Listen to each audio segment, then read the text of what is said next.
வேலூர் அடுத்த காட்பாடியில் திமுக பொருளாளர் துரைமுருகனின் நெருங்கிய நண்பர் ஸ்ரீனிவாசன் வீட்டில் வருமான வரித்துறையினர் சோதனை மேற்கொண்டு வருகின்றனர். காட்பாடியில் திமுக பொருளாளர் துரைமுருகன் வீட்டில் கடந்த சில நாட்களுக்கு முன் வருமான வரித்துறையினர் சோதனை மேற்கொண்டனர். இதைத் தொடர்ந்து துரைமுருகனின் மகனும் வேலூர் திமுக வேட்பாளரான கதிர் ஆனந்தின் வீடு மற்றும் கல்லூரியில் வருமான வரித்துறையினர் சோதனை மேற்கொண்டுள்ளனர். இந்நிலையில் பள்ளிக்குப்பம் பகுதியைச் சேர்ந்த துரைமுருகனின் நண்பர் ஸ்ரீனிவாசன் வீட்டில் இன்று காலை முதல் வருமான வரித்துறையினர் சோதனை நடத்தி வருகின்றனர். இதனால் ஸ்ரீனிவாசன் வீட்டின் முன் துணை ராணுவ படையினர் குவிக்கப்பட்டுள்ளனர். வருமான வரி சோதனைக்கு எதிராக திமுக பொருளாளர் துரைமுருகன் தரப்பில் சென்னை உயர்நீதிமன்றத்தில் முறையீடு செய்யப்பட்டது. வேலூர் மக்களவை தொகுதியில் திமுக சார்பில் அக்கட்சியின் பொருளாளர் துரைமுருகனின் மகன் கதிர் ஆனந்த் போட்டியிடுகிறார்.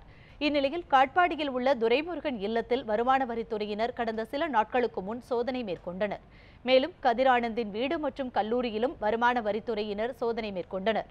இந்நிலையில் தேர்தல் பணிக்கு இடையூறாக சோதனை நடத்தப்படுவதாக துரைமுருகன் தரப்பில் உயர்நீதிமன்றத்தில் முறையீடு செய்யப்பட்டது. இதை மனுவாக தாக்கல் செய்தால் நாளை விசாரணை நடத்தப்படும் என நீதிபதி அனிதா சுமந்த் தெரிவித்துள்ளார்.